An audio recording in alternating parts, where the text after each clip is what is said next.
2026 উপলক্ষে আজকের এই রাষ্ট্রের অভ্যন্তরীণ শান্তি রক্ষা, আইন শৃঙ্খলা নিয়ন্ত্রণ এবং জনগণের জানমালের নিরাপত্তা নিশ্চিত করার গুরুদায়িত্ব পালন করে পুলিশ বাহিনী। শুধু অপরাধ দমনই নয়, আধুনিক রাষ্ট্র ব্যবস্থায় মানবাধিকার সুরক্ষা, ন্যায় বিচার প্রতিষ্ঠাতেও গুরুত্বপূর্ণ ভূমিকা রাখছে বাহিনীটি।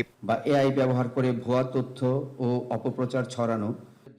পুলিশ সপ্তাহ 2026 উপলক্ষে প্রধানমন্ত্রীর কার্যালয়ে অনুষ্ঠানের শুরুতেই পুলিশের সার্বিক কার্যক্রম নিয়ে সরকার প্রধানকে অবহিত করেন ঊর্ধ্বতন পুলিশ কর্মকর্তারা। এ সময় বাহিনীর জনবল সংকট, অবকাঠামোগত সীমাবদ্ধতা সহ নানা দাবি দাওয়ার বিষয়েও তুলে ধরা হয়।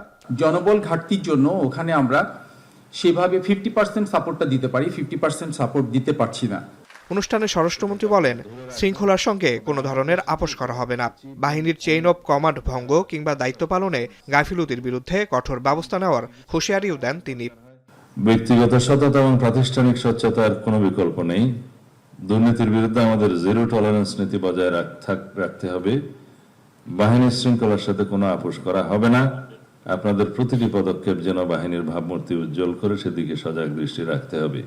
পরে ঊর্ধ্বতন পুলিশ কর্মকর্তাদের উদ্দেশ্যে দেওয়া বক্তব্যে প্রধানমন্ত্রী দুর্নীতি ও সন্ত্রাসের বিরুদ্ধে কঠোর অবস্থানের কথা পুনর্ব্যক্ত করেন। তিনি বলেন, অপরাধ দমনে রাজনৈতিক পরিচয় বিবেচনা না করে আইন অনুযায়ী ব্যবস্থা নিতে হবে। বর্তমান সরকার দুর্নীতি, সন্ত্রাস ও দুঃশাসনের বিরুদ্ধে আপোষহীন বলেও মন্তব্য করেন সরকার প্রধান।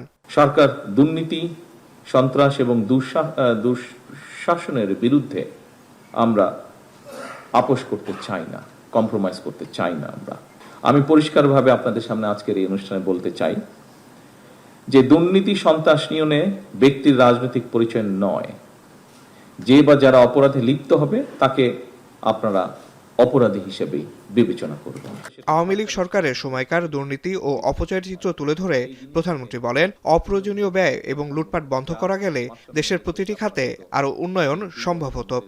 এই যে 4 গুণ দামে রূপপুর আণবিক নিউক্লিয়ার পাওয়ার রিঅ্যাক্টর তৈরি করা হলো, এটির পয়সা যে ঋণ যে শোধ করতে হবে, এটি তো এখানে উপস্থিত প্রত্যেকটা মানুষের মাথার উপরে সেই ঋণ পড়েছে।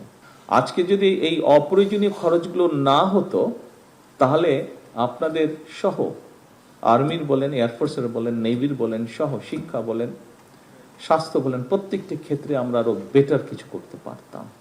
কেউ যেন সাম্প্রদায়িক সম্প্রীতি বিনষ্ট করতে না পারে সেই বিষয়ে আইন শৃঙ্খলা বাহিনীকে সতর্ক থাকার নির্দেশ দেন প্রধানমন্ত্রী। একই সঙ্গে জনগণের আস্থা অর্জনে পুলিশ বাহিনীকে আরো জনবান্ধব ও পেশাদার হওয়ার আহ্বান জানান তিনি। আপনিও কাজ করছেন রাষ্ট্রের জন্য। আসিফ ইকবাল খান, এখন, ঢাকা।